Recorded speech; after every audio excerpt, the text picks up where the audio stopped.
김용호 변호사께서 지금 두 사람의 그 내란 관련 자 변호를 하시는데 한 사람은 정대령, 그렇습니다. 정성욱 대령은 소위 롯데리아 회동 때 그렇습니다. 노상원과 만났던 정보사 쪽에 정보사의 대령이고 또 한 사람이 김정근 준장. 그렇습니다. 이 사람은 곽정근 특전사령관 밑에 부하. 예, 성관이 출동했던 예, 두 사람의 지금 변호를 맡고 계시죠? 자문에서 변호로. 처음에는 자문이셨는데 근데 이제 변호를 맡기로 하신 거예요? 특검이 지금 요원하고 그렇죠.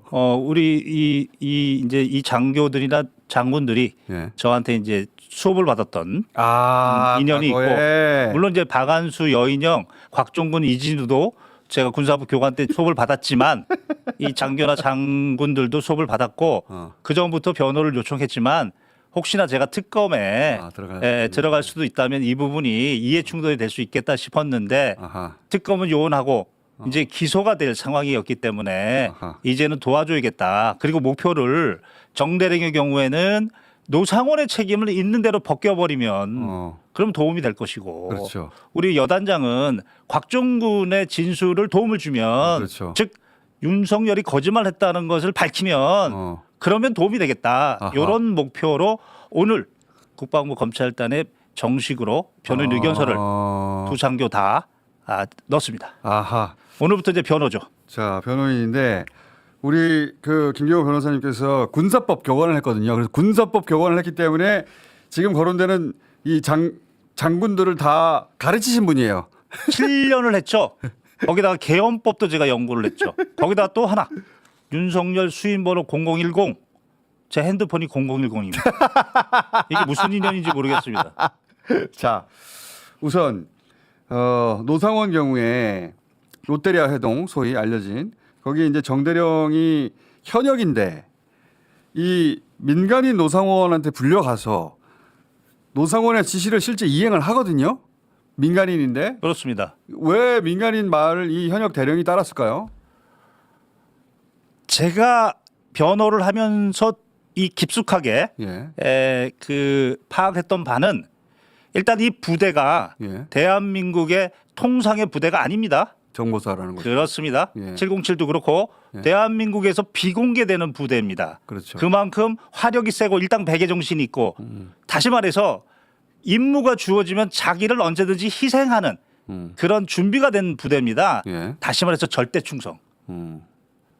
쏘이 때부터 절대 충성이 몸에 밴 부대이기 때문에 적은 병력으로 친히 군사고 대타를 하기에 김용현이 생각하기에 그래서 전두환도 건드리지 않았던 대한민국 이 비공개 부대를 건드렸고 그리고 이 정대령이 움직였던 것은 문상호 사령관이 말끝마다 김용현 국방부 장관의 지시다.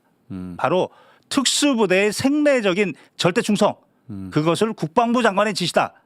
이걸로 계속 강조를 했고 거기다가 문상호도 당시에 제가 박민우 대령 그때 당시에 박민우 장군을 변호하고 있었는데 말도 안 되는 고소를 해가지고 그때 당시에 제가 무고 등등을 해가지고 직무 배제될 상황이었습니다. 신원식 국방부 장관 때. 그리고 우리 정대령은 이미 자기 부하가 보안 사고를 일으켜서 직무 배제가 됐었고요. 그런데 국방부 장관이 두 사람 다 곤란에 처해 있었는데. 그렇죠. 그런데 국방부 장관이 김용현으로 바뀌면서 문상호를 살려주고 문상호는 정대령을 살려주면서 거기다가 또 중책까지 주고 사업 조종 단장 살려서 써먹은 거군요. 말하자면. 그러면서 절대 충성하는 부대고 뭐 그런 영향이 있지 않았나. 그러면서 노상원이가 내 지시가 김용현 지시다. 계속 반복해서 계속 반복하고. 그래서 노상원의 입을 통해서 전달되는 국방장관의 지시이기 때문에 내가 따를 수밖에 없다 이렇게 생각했다. 그렇습니다. 실제 또 김용현은 문상호한테 전화도 했었습니다.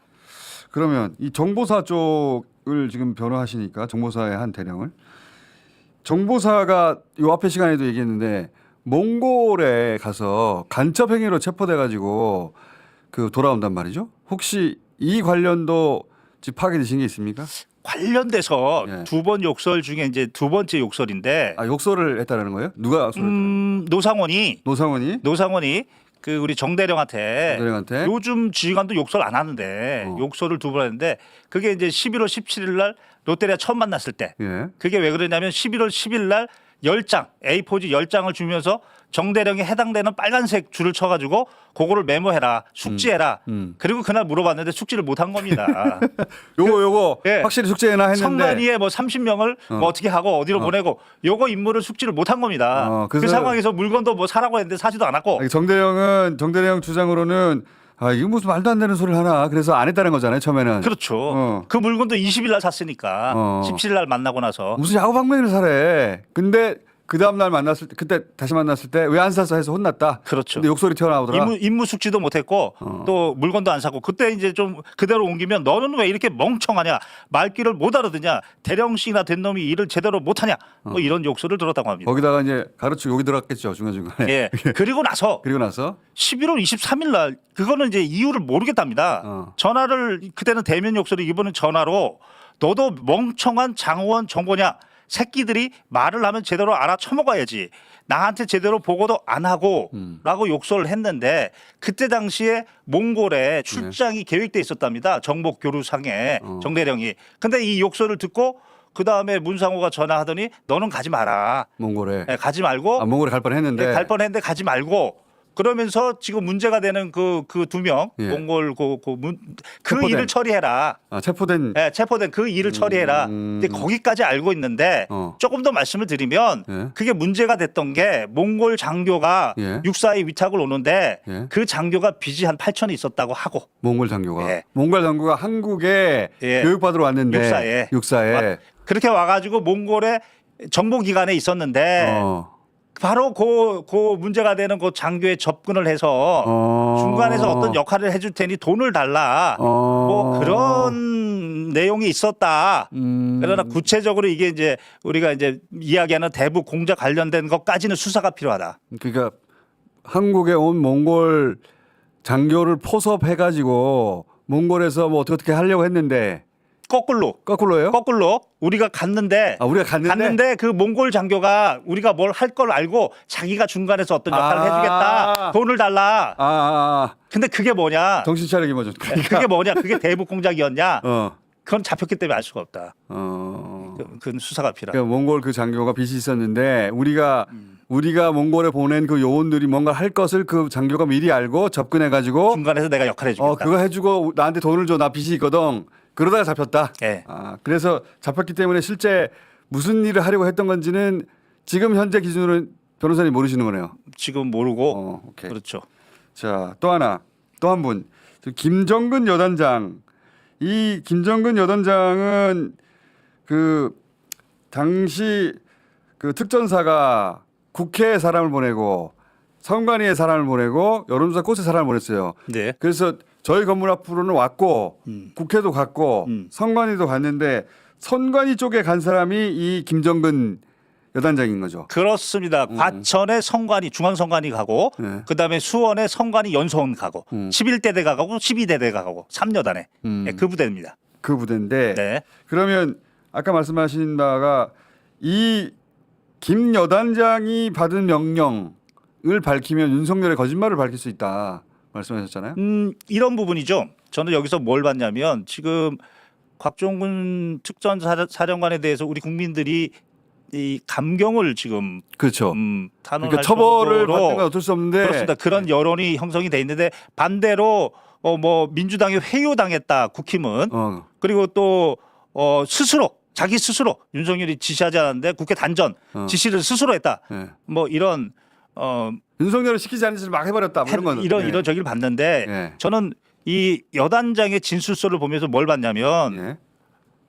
그날 작년 12월 4일 날 04시 26분에 04시 26분에 그때서야 윤석열이 계엄 해제 발표를 합니다. 그렇죠. 국군 통수권자가 그날 그 시간에 합니다. 예. 그러면 그 전까지 모든 병력은 대기해야 되는 겁니다. 그렇죠. 아직 해제 선언 안 했으니까. 해제 선언 안 했죠. 해제 선언과 함께 철수거든요. 해제 이후 철수죠. 철수 그렇죠. 명령이라는 것도 논리적으로. 예. 그런데 곽 사령관이 12월 4일 01시 16분, 01시 한 3분 정도의 해제 동의가 있었다고 하는데 그로부터 몇 분이 안 지나서 01시 16분에 그 성관위에 있었던 병력을 건물에서 철수 명령을 내리고 아하. 그리고 02시 15분에 완전 철수하라는 명령을 내렸다는 거죠. 이런 결정을 내린 사령관이 네. 지금 진실을 얘기하고 있는 이 사령관한테 무슨 회유를 했다. 또 하나는 그러니까 이미 현장에서 윤석열 혹은 김용현의 지시를 받지 않고도 스스로 부대를 물러가게 만든 철수 지시를 한 그 사령관이 그렇죠. 그 사령관이 지금 회유를 받아서 그런 말을 하는 게 아니다. 스스로 옳고 그름을 그때부터 판단했다는 판단했다. 거죠. 이미 그때부터 철수 명령 내릴 때부터 그때부터 각오한 거죠. 군 통수권자가 해제 명령도 안 했고 철수 명령도 안 했는데 이게 맞다. 그리고 김용현이 선관위 재투입 지시했는데 거절했다고 하죠. 그렇죠. 그것도 스스로 옳고 그름을 판단했다는 거죠. 그건 김용현을 통해서도 확인되고 박정근을 통해서 확인되는 그렇죠. 팩트죠. 그렇죠. 그거를 여단장의 진술서에서 봤다는 거죠. 그래서 회유서는 말도 안 되는 거고. 그다음에 또 하나는 스스로 단전했다.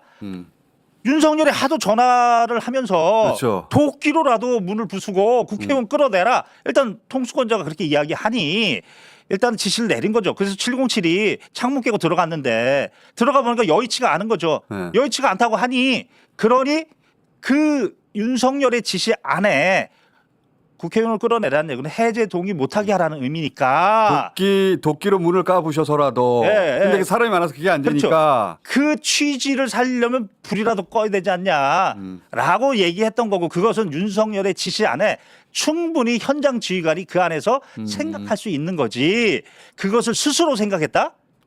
그런데 또 웃기게 단전이라는 게 이상민의 입을 통해 소방청 그 총장이 들었다라고 하니 그렇죠.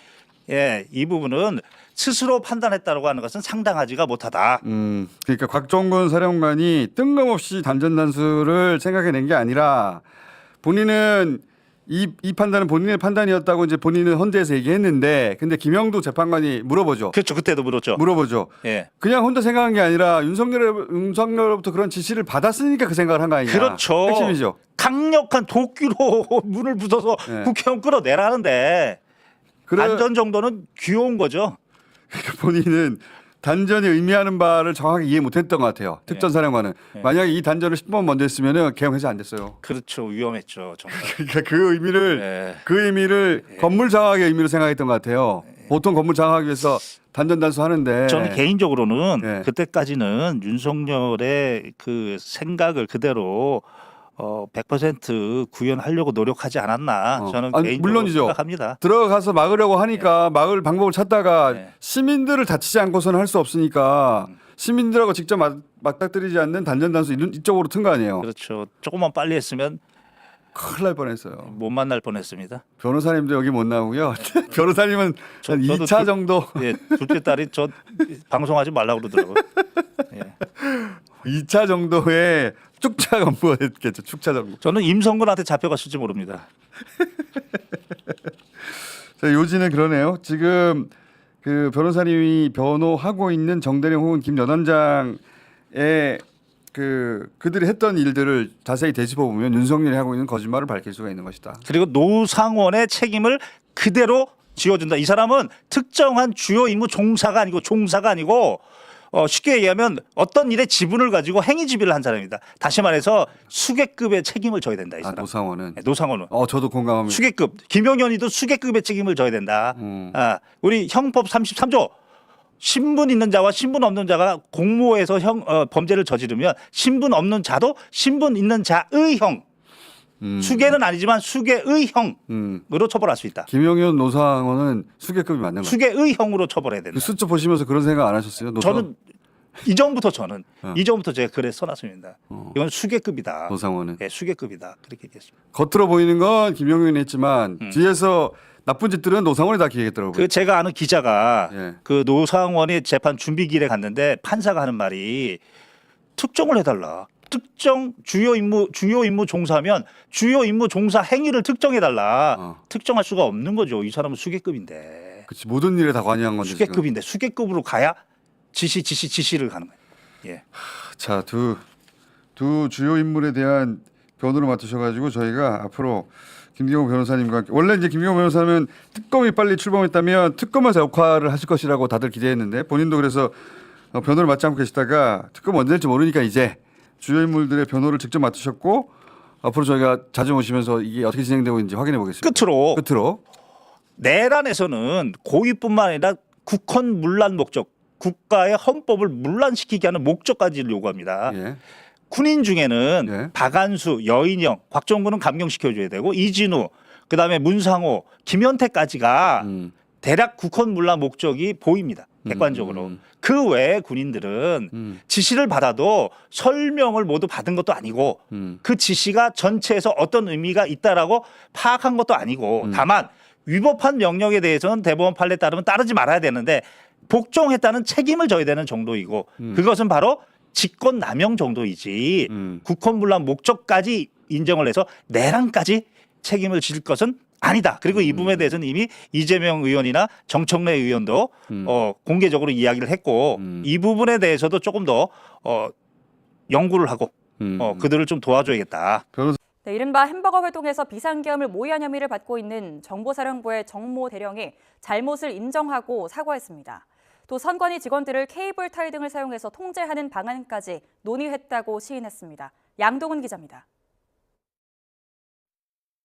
정모 대령은 법률 자문을 맡은 김경호 변호사를 통해 공개한 사과문에서 국민의 군대 지휘관으로서 자신의 잘못된 판단과 행동에 대해 진심 어린 사과를 드리고자 한다고 말했습니다.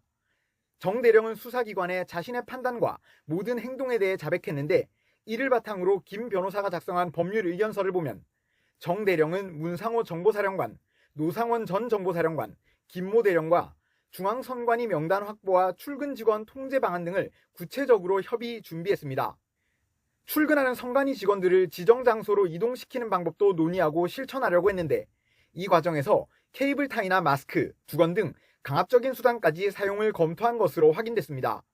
앞서 국회에 진입한 계엄군이 떨어뜨린 것으로 보이는 케이블 타이 수갑이 공개되고 야당에서는 정보사가 선관위 직원들을 납치하려 했다고 주장하기도 했는데 당사자의 진술로 확인된 겁니다. 어제 국회에 난입하려던 계엄군이 떨어뜨리고 간 수갑입니다.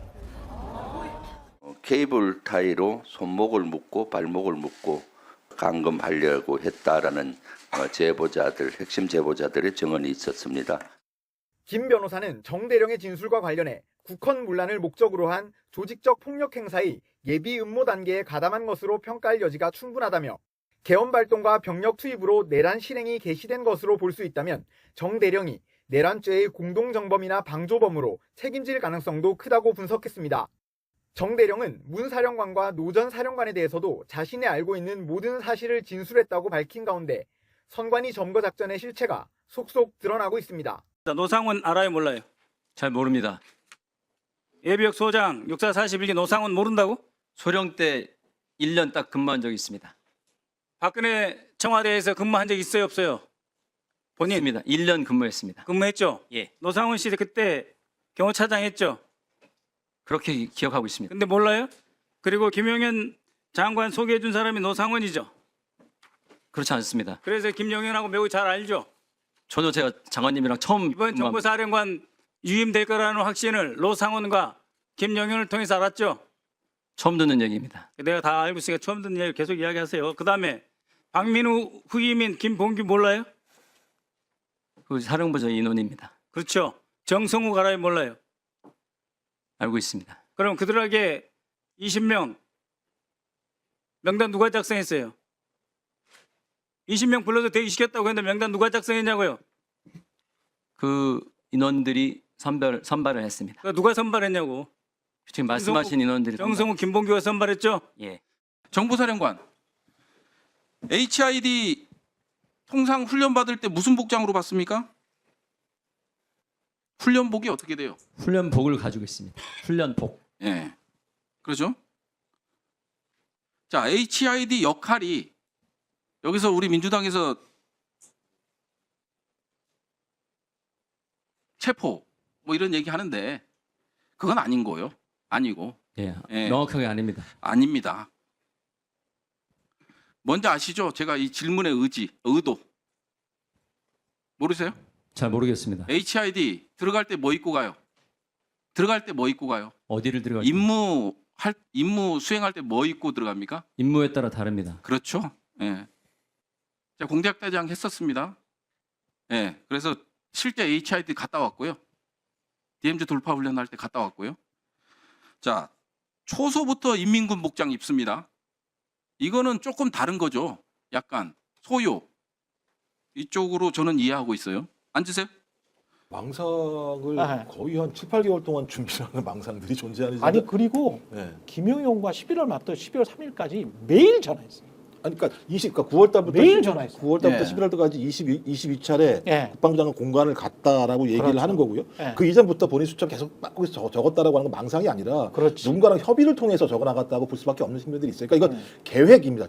아주 치밀한 계획이고 그 계획의 내용을 보면 혼자 할 수가 없어요. 그 수거 대상 명단만 보더라도 망상으로 이렇게 써낼 수 없어요. 지금 내용들을 들어보면 명확하게 어떤 기준을 가지고 좀 수거 대상을 다 얘기해 놨고요. 그렇죠. 지금 내용을 보면 이게 거의 제가 볼 때 캄보디아 킬링필드 같이 될 뻔했던 것 같은데 그 수거 대상 명부에 실제로 여인형의 체포조가 체포를 해야 될 사람들이 겹쳐. 겹치는 정도가 그렇죠. 아니고요. 예. 만 명에서요. 만 명을 데려다가 조지면 10만 명도 될 수 있다는 생각이 들 정도의 상황이에요. 여기 보면 뭐 10만 명 넘을 것 같은데. 예, 내용들을 보면 뭐 일단 좌파 방송사, 좌파 유튜브, 뭐 문정부대 사람들 다 여기 있죠. 그다음에 여기 4명은 다 해당됩니까? 예, 다 거의 뭐 제가 보니까 다 해당되시는 분들 같아요. 예, 그다음에 무슨 뭐 무조건 해당되네. 종교단체 이런 거 있잖아요. 예. 근데 예를 들면 천주교 정인구의 사대단 불러가지고 몇 명 불러다 가지고 야 니네 누구야 몇 명 있어? 그러면 쫙 낚이는 거잖아요. 조직 사건이 그런 거지 않습니까? 그렇죠. 이렇게 일일이 1년 동안 거의 1년 동안잖아요. 지금 내용 보면 정치 개혁을 통해서 장기 집권하는 계획들을 1년 동안 준비한다고 나와 있어요. 이 사람 말에 의하면. 김종현 장관님은 문정부 때 노무현 정부 때 빠져나가길래 제가 좌파 유튜브여서 문때 청근무 행정관이상 한탄 아저씨여서. 하지만 좌파 유튜버 예, 예. 좌파 유튜버 거기 항목에 걸립니다. 그래서 예. 따지고 보면 진짜 거의 소위 좌파 척결이라고 얘기하는 제노사이드가 예. 한국 사회에서 벌어질 뻔했었는데 아까 우리 얘기했던 것처럼 5분만 반전을 빨리 했다면 그렇지. 야, 끔찍한 일. 그러니까 개회지를 못했잖아. 그렇죠. 10만 명이 1년 동안 죽거나 구금당하거나 고문당하거나 어딘가 무슨 예를 일이 들면 아닌데. 이런 된 상황이기 때문에 이런 부분들이 망상이다. 제가 왜 무슨 망상이 아니라고 얘기하냐면 말씀하셨던 것처럼 22회를 갔잖아요. 그 김영현 공관의 노상원이 그다음에 말씀하신 건 마지막 날 4일 동안 계속 통화를 했다라는 거고 또 하나는 이런 예를 들면 체포 대상과 관련해서 가장 중요한 핵심은 윤석열과 김건희가 징후하는 대상이 가장 핵심적인 명단으로 들어갔다라는 거죠. 그렇죠. 그리고 지금 제가 듣기로 저희가 확인해 봐야 되는데 김건희가 소위 이 9월부터 11월 사이인가에 국방부 장관 공관에 갔다라고 하는 얘기들이 나오고 있어요. 또. 이거 제가 확인해 봐달라고 얘기했었는데 이거 예. 확인해 봐야 되는 겁니다. 지금 추정입니다만 워낙 지금 세상이 좀 그래서 이런 사실이 밝혀진다면 이건 윤석열, 김건희의 생각을 김영현, 노상현이 반영해서 하나하나 구체적으로 적시를 했고 기술적인 파티야. 김영현과 노상원 이런 사람들이 했었겠지만 전체적인 방향은 윤건희가 했다라고 볼 수밖에 없는 정황들이 계속 쭉 나오고 있는 거죠. 이게 망상이라면은 굳이 망상이라고 한다면 같이 한 망상이죠. 누구의 망상인가? 윤석열 뭐 등등 김용현 그다음에 지금 말씀하신 대로 뭐 김건희일 수도 있고 모두 함께한 망상. 모두가 함께 같은 꿈을 꾸면은 꿈이 이루어질 수가 있습니다. 그걸 보여주는 거예요 지금 이게. 이거는 여러 얘기할 필요가 없는 게 당장 이제 계엄 해제가 된 이후에 윤석열이 이제 결심 지원실에서 했다는 얘기를 이제 들어서 진술한 내용이 있지 않습니까? 군 관계자가. 그렇죠. 뭐라고 하느냐?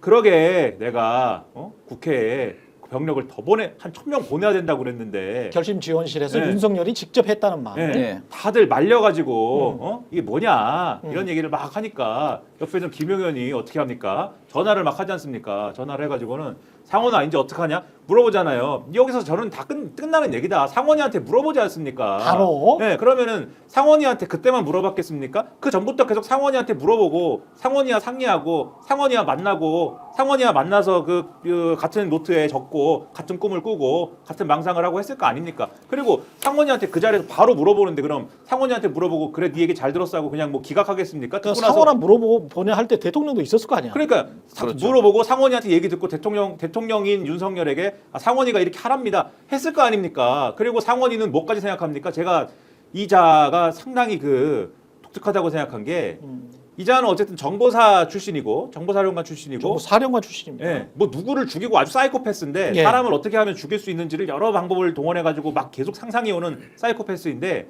뭐 거기까지는 그렇다 쳐요. 군 출신이고 뭐 아주 악마 같은 군인이다라고 치는데 예. 자기 분야도 아닌 삼선 개헌과 후계자는 왜 생각합니까? 상원이가 그렇죠? 상원이는 이 생각을 왜 합니까?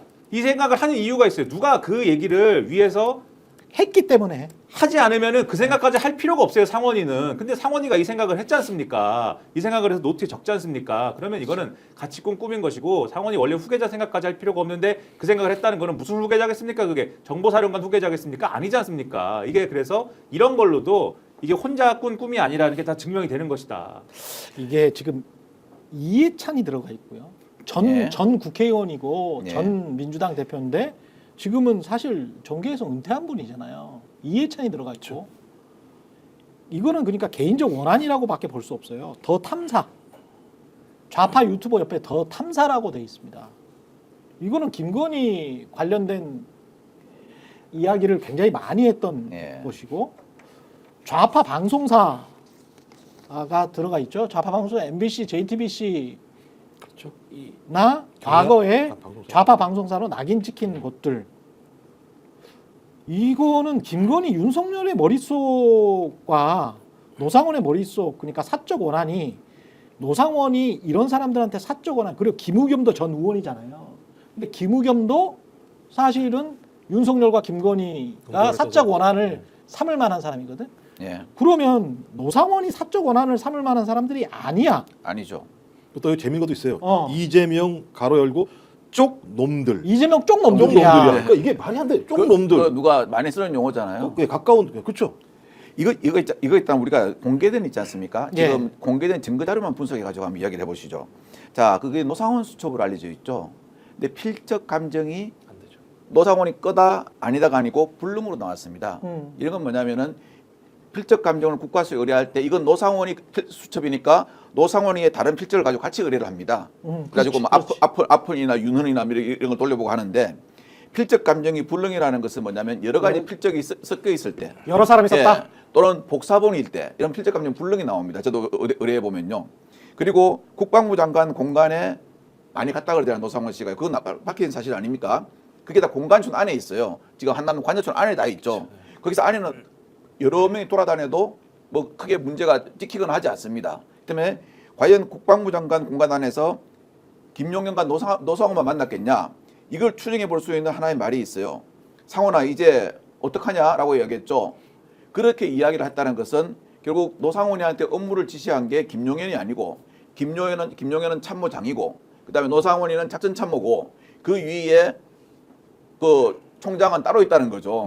그럼 이 총장이 과연 누구냐는 거죠. 이걸 갖다가 수사를 해서 밝혀내야 된다는 거죠. 왜냐하면은 김용현이가 국방장관으로서 전 현직 장군들을 총괄지휘해 가지고 했다면은 야 이거 이렇게 해야지 이렇게 이야기하지 이제 어쩌면 좋냐 은원하는 식으로 이야기 안 해요.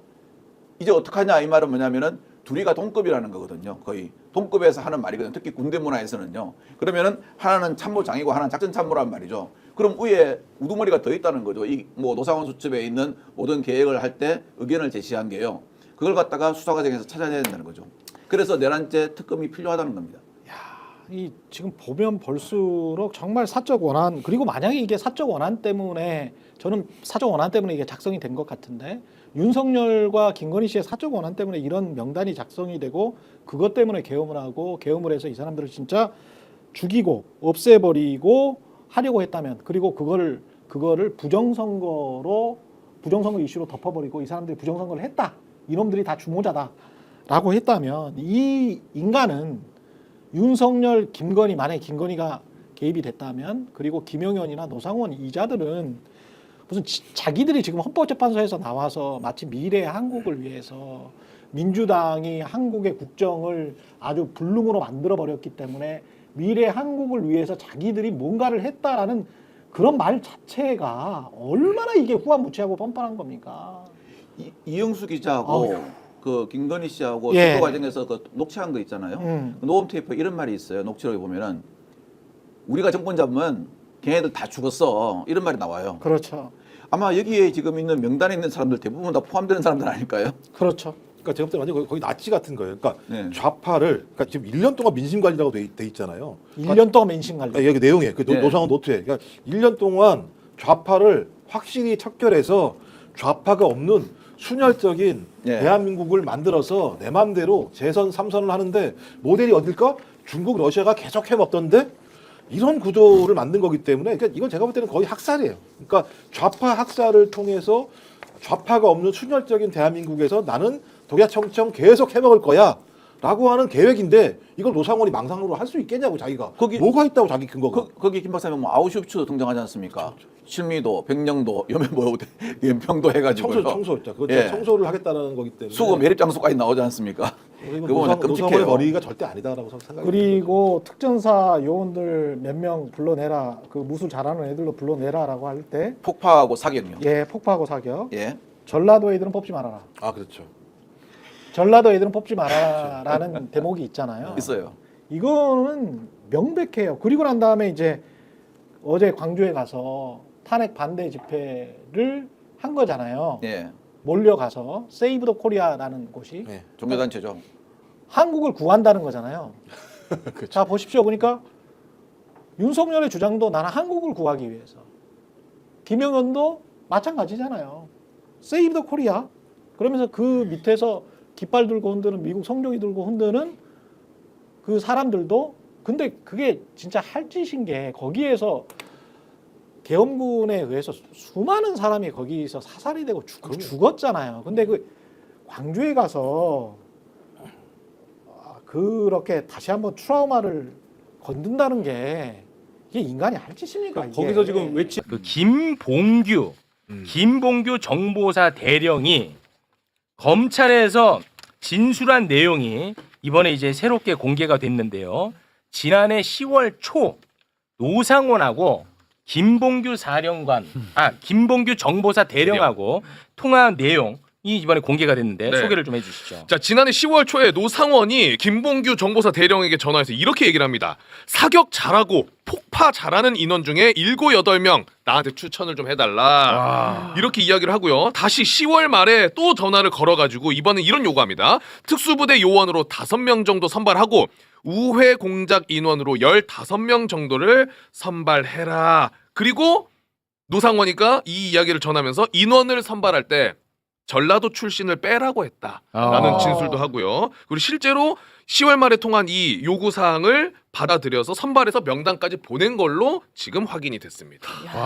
뭐 하려고? 너무 이 사격자라고 폭파자라고 공작자라는 네. 사람들. 근데 노상원 수첩에 수거 대상과 관련해 가지고 나오는 대목이 있어요. 민간 대형 선박, 폐군함에 실어 연평도로 이송하고 실미도 하차 후 이동 간 적정한 곳에서 폭파하도록 한다.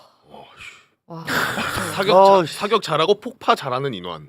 그리고 공작도 해야 되니까. 네, 특수부대. 그 내용이 있어. 근데 실제로 저 인원을 선발했다는 거죠. 선발해서 명단을 보고까지 했고. 호남 출신 빼고. 네. 아 정말. 나는 요번에 알았는데 그 수거라는 단어가 흔적이 없게 만드는 게 수거래. 그러니까 왜 우리도 왜 살인 사건이 일어나거나 시체가 없으면 저걸 못 하잖아요. 네. 수사를 못 하듯이 완전히 흔적 자체를 그냥 폭파시키는 거야. 쓰레기 수거 같은 느낌인가 보네요. 수장해놓고 그 다음에 물고기들이 먹어버리게 만들고. 그러니까 이제 노상원 수첩에 보면 대부분 사람을 수거하는 방식이 폭사예요. 네, 폭사요. 폭사야. 그 전에도 그런데 네. 왜 HID 북파 공작원 국회 나왔었잖아요. 북한 갔다가 올 때 그 폭탄조끼를 입혀서 폭사시킨다라고 네. 해서 저자가 정말 미친 자구나라는 생각을 해서 그 작전을 실행하지 않았다라고 하는 증언이 이미 있었잖아요. 국회에서. 네. 근데 이 사람은 웬만하면 폭사야. 그렇지. 확인 사살, 폭사 그리고 그 음용수에다가 화학물질. 그렇지. 그게 아우슈비츠지 뭐예요. 맞아요. 네, 그게 아우슈비츠예요. 음용수에다. 근데 문제는 뭐냐? 이자가 버거보살 노상원 씨가 그 김용현 관저에 이 계엄 전에 22번 출입한 네. 기록이 나오잖아요. 맞습니다. 그리고 그 김용현 보좌 직원이 새벽 2시경에 전화해서 김용현이 노상원한테 전화해서 상원아 이제 어떻게 어떡하냐. 하면 되니? 계엄 실패하고. 네. 그러니까 이 노상원 수첩에 있는 얘기들이 그냥 소설 속에 그냥 절대 아니지. 그게 아니라는 거예요. 네. 김용현이 그 중요한 시점에 그렇지. 죽느냐 사느냐는 시점에 전화해서 노상원이한테. 노상원한테 전화해서 버거보살님 점괘를 내려주시옵소서. 상원아 이런 거 아니야. 상원아 어떡하냐? 이게 뭡니까 이게 진짜. 그러니까 가장 주요 인물이야. 예. 그래서 노상원 수첩에 적힌 게 무슨 뭐 망상이니 뭐니 이런 얘기하는 사람들은 다 범인입니다. 그렇죠. 다 범인이에요. 예. 숨기고 그런 싶은 얘기 할 게 사람이에요. 아닙니다. 22번 관저에 왜 가냐고 민간인이. 그리고 비화폰 얘기도 나오잖아요. 비화폰. 나 이거 근데 노상원이가요 계엄을 딱 실패하자마자 본인이 갖고 있었던 비화폰을 네. 김용현 측에 다시 전달해요. 돌려줬다는 거야. 네. 그런데 나는 뭐 여기까지는 좋아. 근데 그 이유가 더 소름 끼칩니다.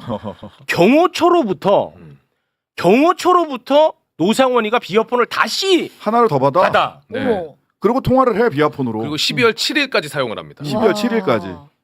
결국은 그러니까 경호처로부터 받았다고 하니까 나는 또 김건희를 떠올리게 되는 거야. 안 그럴 수가 없어요. 안 그럴 수가 없어. 또 김건희가 떠오르는 장면이 뭐냐면 12월 7일까지 했다라면 그때 우리가 그런 얘기 있었잖아요. 김건희 씨가 퇴역한 사람들한테 전화 통화를 하고 있다. 그게 그거 아니에요. 결과적으로 그러면 노상원이가 비화폰으로 퇴역한 사람이고. 퇴역한 군인이잖아요. 그리고 HID 요원들 중에서 실제로 그때까지 복귀 안 하고 있었던 사람들이 그렇습니다. 있었다라고 네. 계속해서 보도가 되고 있었다고. 맞습니다. 그러면 12월 3일부터 비화폰을 반납한 노상원이 비화폰을 반납한 새로 김용현한테 받은 건 반납하고 경호처로부터 받은 거 가지고 12월 7일까지 누구랑 통화해서 무슨 작전을 하려고 했느냐는 거예요. 근데 거기에 왜 경호처가 개입하냐고. 그러니까 한 여자를 떠올릴 수밖에 없죠. 그렇지. 그리고 노상원 수첩이나 지금 그 홍장원 차장이 적어놓은 명단이나 이런 걸 쭉 보면 전부 다 이 명단이 제가 보기엔 너무 사사로워요. 네. 이게 무슨 그러니까 뭐 국회의장 이런 거는 알겠어. 근데 갑자기 차범근 왜 나오냐고. 그렇죠. 조국 일가, 문재인 일가 왜 나오냐고. 영장 기각 판사. 네, 영장 기각 판사 왜 나오냐고. 이재명 영장 기각 판사. 네. 이걸 그러면 노상원이 직접 썼겠느냐? 노상원 혼자서 쓴 수첩이고 노상원 혼자 쓴 수거 명단이냐는 거예요. 이 사사로운 명단을 만드는데 대통령실의 관여가 직접적으로 있었다. 그게 부부가 둘 중에 두 사람 다건 한 사람이건 이런 추정을 할 수밖에 없는 거 아니에요? 왜 노상원이 차범근이랑 무슨 원한 관계가 있냐고요. 아니 근데 의원님 화는 이제 제가 낼 텐데. 왜 화를 내? 아니 노상원이한테 경호처에서 비화폰을 다시 줬단 말이에요. 아니 그 의원님 김건희 이제 잡으셔야지. 그래서 그리고 명태균 특검이 이제 우회로긴 한데. 김성훈이 이제는 잡아야죠. 심우정 총장. 법원에서도 체포영장 발부했잖아. 이건 진짜 빨리 해야 될 것 같은데 왜 계속 이렇게 무방비로 놔두는지를 모르겠어요 저는. 그 지금 가려져 있는 몇 사람이 김건희, 그다음에 그 누구야 안보실 차장 김태효, 그다음에 김주현 민정수석. 요 사람들이 지금 너무 조용해요. 언론에 보도도 안 되고 수사도 안 되고 있어요. 근데 굉장히 중요한 키맨들이거든요. 그렇습니다. 대통령실에서. 야 경호처에서 비어폰 다시 받은 거 보고 나는 진짜 소름이 돋더라고. 하나 더 해야지. 이번에 조태용까지 하나 더 왔잖아. 네. 조태용까지도. 아니 뭐냐면 이 사람들이 그러니까 김건희 앞에만 가면 검찰이 딱 작아지는 이유가 분명히 있는 것 같아요. 그렇습니다. 그리고 그 부분들이 핵심이고. 다 검찰에 관련돼 있는 맞아요. 사안들이 많은 것 같아요. 네. 그러니까 싹 피해가는 거지. 일부러. 이 부분은 진짜 정말 심각하게 좀 들여다봐야 되는 대목인 것 같습니다. 근데 왜 경찰에서 13일에 지금 김성훈이랑 이광우 구속영장 신청했는데 지금 나와 있는 보도는 검찰 청구 여부 고심. 아니 고심할 게 뭐가 있습니까 이게? 글쎄, 아직도 고심. 네, 이게 세 번째고. 네.